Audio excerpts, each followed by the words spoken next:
Here we are again, junk journalers. It's Laura over at Hyperstamper. So I made this journal out of what I have been told by a journaling friend of mine, that this is called bark cloth. Bark cloth? Yes. And I hope you can see it. It's really quite spectacular. The roses are a beautiful turquoise, kind of a Caribbean blue, and there's gold in here and these beautiful browns. And it's a vintage fabric, most likely from the 40s. And I've wrapped it all the way around. You can see the hem up here, which was from what I believe might have been a drape. And it's actually this cloth here that I was hesitant to cut up, and I did anyways, because it's just too beautiful to not do something with. I made this little bangle at the side, and I tried to use colors that would coordinate with the cover. I've got a old vintage button, some beads, a bangle here, and a rusted out key that has the same blues and browns in it. I know that's going overboard, but I like it. Little buttons, little beads, lots of fun. I put this bangle here, got some old crochet here, and some matching brown lace with the tied up clothes. And this one is stuffed, like it is stuffed with ephemera. So just about every page has some treats in it. So I've got a vintage playing card here, but I like that the colors matched. And this is a really old print. Look at this. It's actually from Lunenburg, Nova Scotia, and this would be a typical Lunenburg house. And that is a very, very old print there. I think it's lovely. There we go. And just everything in here is authentic, antique, and vintage ephemera, except for these tea-dye pages here. Old bird book page. I pressed some flowers here from a hydrangea that you can take off and reuse, and that's clipped onto a vintage botanical book page. Lovely little children. Look at this. Look at the bright colors of this 1920s image, the puppy's breakfast. It is in spectacular condition. It's got that beautiful velvety cardstock that I love so much. There's more of that botanical page. This is from Flint and Feathers, and a vintage book, indigenous book.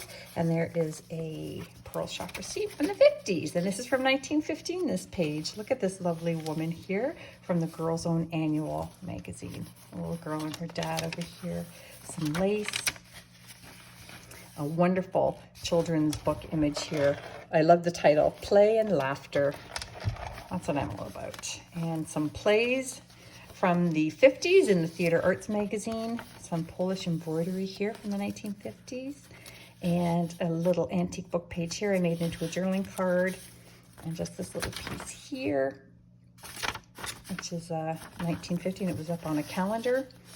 Front page of a calendar, pull down. And another little children's book page here. Little girl hugging a pig, little piglet.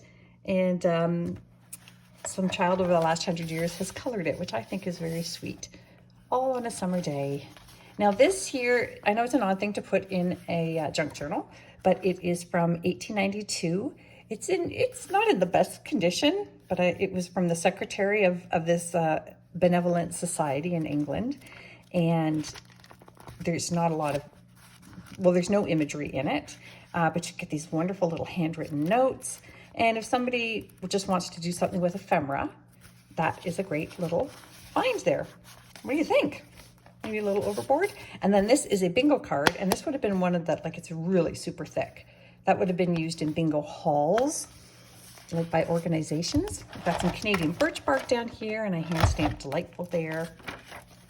I've got a sweetheart pocket over here with a 1921 full page spread from Etude magazine with the wonderful prints in it from the 20s. And advertisements. It's just so much fun. That was a music magazine. And this lovely postcard here. Look at this old building. And this is from 1915. Isn't that wonderful? Master Duncan McCallum. I love it. You don't often see the word master used, so that's kind of fun. Another magazine, full page spread, one of the giant ones from 1950s, Needlework magazine, and an old canasta score sheet that you can journal on as well. It's kind of cute. Look at this wonderful magazine spread from a crochet and knitting magazine. That's sweet. Look at the little girl. Right? Twins? They might be twins. Oh my God, they're so cute. I don't think they are, but holy Hannah. Some lovely pictures here of the Great White North for the Collected Dog Stories book. And a 1928 Billboard magazine, which I think are one of the most spectacular ones for ads. I love them so much. And this is an old scrap from an oil painting that was actually used to make some of my journal covers. And I just made them into little bookmarks here. 1930s Monopoly money, a vintage bird illustration from the American Bird book from the 50s. Here's the other side of that wonderful Billboard magazine from 1928. Another blank journaling page there and a ledger page from the 30s. And this is from Fables, Fairy Tales and Folklore book, The Dove and the Ant. And on this side here, I have put another pocket with a 1938 Paris, France almanac page, double-sided. And I made this vintage tag here out of all kinds of scraps of ephemera. And there's more. 1955 American Highways Roadmap, a wonderful image here from the Book of Famous Travelers. And this is a triple pocket here. Just put a little vintage stamp in here. That's from an 1800s book there, that little bit of leather. And then this is just a little tiny booklet that I'm using this week in all my journals with some vintage wallpaper, journaling card, how to oil paint image here from a giant oil painting, vintage oil painting magazine or instruction book. And there's more of that. Another pocket here made out of a French English dictionary page. And this is from a Victoriana vintage book on Victoriana furniture.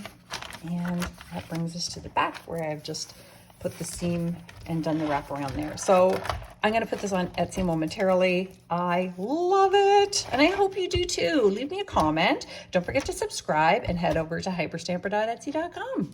Bye.